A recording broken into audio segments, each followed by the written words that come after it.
Hello दोस्तों, कैसे हैं आप लोग। उम्मीद करता हूं आप लोग अच्छे होंगे।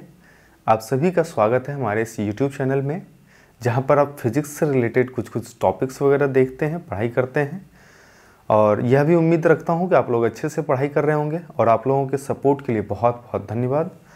आगे बढ़ते हैं और हम अपने हीट एंड टेम्परेचर जो चैप्टर चल रहा है उसके अगले टॉपिक के ऊपर कवर करते हैं। तो अब जो हमारा टॉपिक है वो है अवस्था परिवर्तन, चेंज इन स्टेट, अवस्था परिवर्तन। अवस्था परिवर्तन से पहले हम कुछ चीज़ें समझते हैं। जो पदार्थ है, जो हमारे आसपास के पदार्थ हैं, वह पदार्थ मुख्यतः तीन रूप में हमारे आसपास में मौजूद होते हैं। उनकी तीन अवस्थाएं होती हैं। वैसे अगर हम बात करें तो पदार्थ की 5 अवस्थाएं होती है और जो हमारे पास अवेलेबल होता है, जो हमारे आसपास है, वो 3 अवस्थाएं हैं पदार्थ की। पहला ठोस, दूसरा द्रव, तीसरा गैस। ये 3 अवस्थाएं होती है पदार्थ की। तो अब एक अवस्था से दूसरे अवस्था को पाने का जो गुण होता है उसी को कहते हैं अवस्था परिवर्तन करना। मतलब एक अवस्था को छोड़कर दूसरी अवस्था में जाना अवस्था परिवर्तन कहलाता है। और अवस्था परिवर्तन से कोई पदार्थ, मतलब है कि अभी आप युवा हैं, हो सकता है कल आपकी उम्र बढ़ेगी तो क्या होगा, आपकी अवस्था में परिवर्तन आएगा। कोई बच्चा है तो फिर वो युवा में आएगा, युवा से वो वृद्धा में जाएगा, वृद्धा के बाद खत्म। तो अवस्था में क्या होता है, समय पर परिवर्तन होता है। लेकिन जो पदार्थ हमारे पास अवेलेबल हैं वो 3 अवस्थाओं में पाए जाते हैं। और जब हम उसमें ताप देते हैं, टेम्परेचर देते हैं, टेम्परेचर बढ़ाते हैं, तो वह एक अवस्था को छोड़कर दूसरी अवस्था में चला जाता है। या फिर टेम्परेचर को कम करते हैं तब भी वो एक अवस्था से दूसरी अवस्था में कन्वर्ट हो जाता है। वैसे 5 अवस्थाएं होती है पदार्थ की। एक बोस-आइंस्टीन कंडेंसेट, एक ठोस, द्रव, गैस, और एक आपका आता है जिसको कि कहते हैं प्लाज्मा स्टेट। तो प्लाज्मा और बोस-आइंस्टीन के बारे में हमें नहीं जानना है, केमिस्ट्री में हम लोग पढ़ेंगे इसके बारे में। लेकिन अब फिजिक्स में हमें फिजिकल फॉर्म में जो है हमारे पास 3 चीजें अवेलेबल है। द्रव के पदार्थ के 3 अवस्थाएं, ठोस, द्रव और गैस। फिजिक्स के फॉर्म में या फिर फिजिकल फॉर्म में हमारे पास द्रव 3 अवस्थाएं में होती है, ठोस, द्रव और गैस के रूप में। अब किसी ताप पर, याद रखिएगा, किसी ताप पर किसी पदार्थ का एक अवस्था से दूसरे अवस्था में परिवर्तन होना अवस्था परिवर्तन कहलाता है। अवस्था परिवर्तन ताप प्राप्त करके या फिर ताप का उत्सर्जन करके या तो अवशोषण करेगा, या तो ताप उसको दिया जाएगा, या तो ताप वो छोड़ेगा, या तो उसको गर्म किया जाएगा या तो उसे ठंडा किया जाएगा। इस दोनों ही कंडीशन में क्या होता है, उसकी अवस्था में परिवर्तन देखा जाता है, उसी को कहते हैं अवस्था परिवर्तन।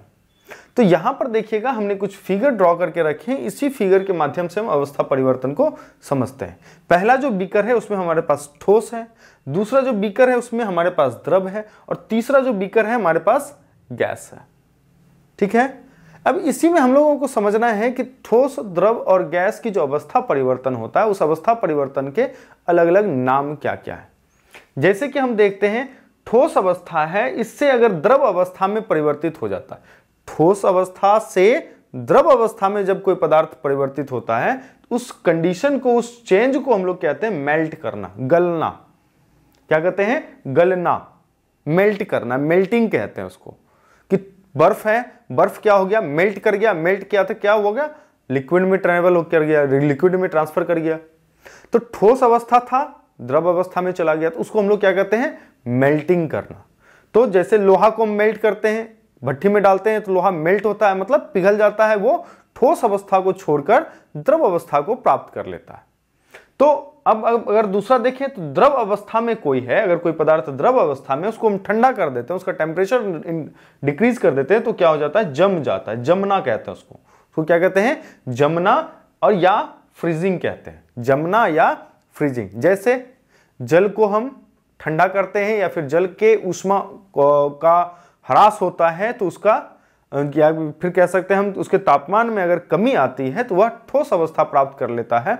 तो इसी प्रक्रिया को, इसी अवस्था परिवर्तन को नाम दिया गया है फ्रीजिंग या जमना नाम दिया गया।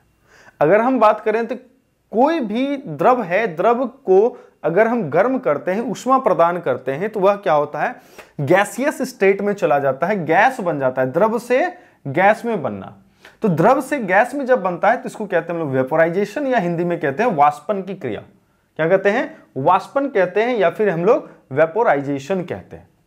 ठीक है, अगर हम बात करें कि अगर गैस अवस्था है, गैस अवस्था से द्रव अवस्था में कन्वर्ट हो जाता है, तो हम उसको कहते हैं संघनन करना या फिर कंडेंसेशन करना कहते हैं। जैसे कि मान लीजिए वाष्पन में अगर हम कहते हैं कि अगर पानी को हम 100 डिग्री पर उबालने लगते हैं तो पानी क्या होता है, द्रव अवस्था को छोड़कर गैसियस अवस्था या फिर गैस अवस्था को प्राप्त करने लगता है। ठीक है, वहीं पर अगर हम बात करते हैं कि अगर हम बादल को देखें तो बादल क्या है, गैसियस स्टेट में है, वह गैस के रूप में है, और जब वो ठंडा होता है, जब उसका तापमान डाउन होता है, टेम्परेचर डाउन होता है, तो वहां पर देखिएगा वह जल के रूप में, मतलब गैस था द्रव के रूप में आ गया। इस प्रक्रिया को कहते हैं कंडेंसेशन या संघनन कहते हैं। ये तो हो गया हमारा ठोस से द्रव, गलना मेल्टिंग, द्रव से गैस वाष्पन वेपोराइजेशन। उसके बाद वापस आते हैं हम लोग गैस से द्रव करना कंडेंसेशन, उसके बाद द्रव से ठोस कर देना, वापस से क्या हो जाएगा हमारा, जमना कहलाएगा। अब इसी में एक क्रिया आती है जिसमें कि ठोस अवस्था से कोई पदार्थ सीधा गैसियस अवस्था में पहुंच जाता है, या फिर गैस अवस्था से सीधा आपका ठोस अवस्था को प्राप्त कर लेता है। तो इसकी भी हम लोग देख लेते हैं कि ठोस अवस्था अगर हमारे पास है, उसको अगर हम टेम्परेचर देते हैं तो वो द्रव में ना आकर सीधा क्या करे, ठोस अवस्था से गैसियस अवस्था में को प्राप्त कर ले, गैस अवस्था में चला जाए, तो इसको हम लोग कहते हैं ऊर्ध्वपातन। क्या कहते हैं, ऊर्ध्वपातन। ऊर्ध्वपातन वह प्रक्रिया है जिसके अंतर्गत कोई ठोस पदार्थ सीधा तापमान को प्राप्त कर, तापमान को इंक्रीज कर, वह सीधा गैसियस अवस्था को प्राप्त कर लेता है, गैसीय अवस्था को प्राप्त कर लेता है। इस क्रिया को हम लोग क्या कहते हैं, तो सब्लिमेशन या हिंदी में ऊर्ध्वपातन कहते हैं। ठीक है, और जब कोई पदार्थ गैसियस अवस्था से सीधा ठोस अवस्था को प्राप्त कर ले, उसे हम लोग निक्षेपण कहते हैं, या फिर क्या कहते हैं हम लोग रिवर्स सब्लिमेशन या डी सब्लिमेशन कहते हैं, या फिर ऊर्ध्वपातन उत्क्रमण कहते हैं। किसी भी नाम से आप इसको पुकार सकते हैं, चाहे निक्षेपण हो या डिपोजिशन हो या ऊर्ध्वपातन उत्क्रमण हो या रिवर्स सब्लिमेशन हो या डी सब्लिमेशन हो, किसी भी नाम से आप इसको जान सकते हैं। ठीक है, निक्षेपण के 4 नाम याद रखिएगा, निक्षेपण, डिपोजिशन, ऊर्ध्वपातन, रिवर्स सब्लिमेशन और डी सब्लिमेशन, ये 4 नाम से इससे जाना जाता है। ठीक है, तो हमने क्या क्या देखा, ठोस अवस्था से अगर सीधे ठोस अवस्था से द्रव अवस्था को प्राप्त करना गलना कहलाता है, क्या कहते हैं मेल्टिंग कहलाता है। उसके द्रव अवस्था है तो उस द्रव अवस्था से गैस अवस्था को प्राप्त करना क्या कहलाता है, तो वेपोराइजेशन कहलाता है, वाष्पन कहलाता है। अब वापस हम लोग आते हैं, गैस अवस्था से द्रव अवस्था को अगर प्राप्त करता है उसको कंडेंसेशन कहते हैं, मतलब संघनन कहते हैं। अगर गैस अवस्था है तो गैसियस अवस्था से द्रव अवस्था है, द्रव अवस्था से अगर ठोस अवस्था को प्राप्त करता है तो उसको हम लोग जमना कहते हैं, फ्रीजिंग कहते हैं। और हमने देखा कि अगर सीधा ठोस से वो गैस बन जाए उसको ऊर्ध्वपातन कहते हैं, और सीधा गैस से आपका ठोस बन जाए इसको हम लोग डी सब्लिमेशन, रिवर्स सब्लिमेशन या निक्षेपण या ऊर्ध्वपातन उत्क्रमण भी कहते हैं।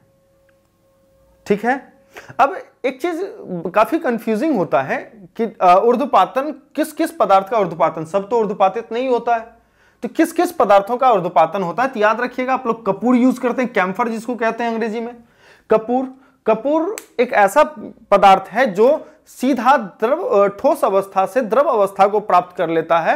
और अगर हम बात करें आयोडीन की, तो आयोडीन जो होता है वह भी सीधा ठोस से गैस अवस्था को प्राप्त करता है। अमोनियम क्लोराइड भी ठोस अवस्था से सीधा गैसियस अवस्था को प्राप्त करता है। नेप्थलीन, फिनोप्थलीन जिसको कहते हैं, हम लोग घर में इस्तेमाल करते हैं, उसको जो कपड़ा वगैरह में देते हैं, वह भी क्या करता है, ठोस अवस्था से सीधा गैसियस अवस्था को प्राप्त कर लेता है। अगर हम बात करें ड्राई आइस की, शुष्क बर्फ की बात करें, तो वह भी सीधा ठोस से गैस अवस्था को प्राप्त कर लेता है। अगर हम बात करें कि निक्षेपण किसका होता है, तो अगर कपूर को गर्म किया गया है तो अगर उसको ठंडा किया जाए कपूर के वाष्प को, तो वह सीधा क्या हो जाएगा, ठोस अवस्था को प्राप्त कर लेगा। आयोडीन को अगर सीधा ठंडा कर दिया जाए, अगर आयोडीन गैस है उसको ठंडा कर दिया जाए तो सीधा ठोस अवस्था को प्राप्त कर लेगा। इसी प्रकार से विभिन्न सारे पदार्थ हैं जो कि सब्लिमेशन करता है और डिसब्लिमेशन भी करता है, ठीक है। और कुछ इंपॉर्टेंट पॉइंट समझ लेते हैं। याद रखिएगा कि किसी भी पदार्थ का जो अवस्था परिवर्तन होता है, वह अवस्था परिवर्तन वहां के इन्वायरमेंट, जो उस जगह का जो लोकेलिटी है उसके और उस सिस्टम जिसका अवस्था परिवर्तन होना है, उस दोनों के बीच हीट एक्सचेंज, उष्मा विनिमय के कारण जो है अवस्था परिवर्तन होता है। तो यह पॉइंट याद रखना है आपको। किसी भी अवस्था परिवर्तन के समय वस्तु का तापमान, यहां पर है, हाँ, पदार्थ की अवस्था परिवर्तन पदार्थ तथा परिवेश के बीच उष्मा विनिमय, हीट एक्सचेंज, ये टर्म याद रखना है, हीट एक्सचेंज। पदार्थ की अवस्था में परिवर्तन जो होता है वह पदार्थ तथा परिवेश, परिवेश मतलब जहां पर वो है, जिस कंडीशन में वो है, जिस इन्वायरमेंट में वो है, ठीक ना। तो कहता है कि पदार्थ की अवस्था में परिवर्तन पदार्थ तथा परिवेश के बीच उष्मा विनिमय, हीट एक्सचेंज के कारण होता है। और याद रखिएगा, किसी भी अवस्था परिवर्तन के समय वस्तु का तापमान नहीं बदलता है, वस्तु का तापमान एक समान रहता है।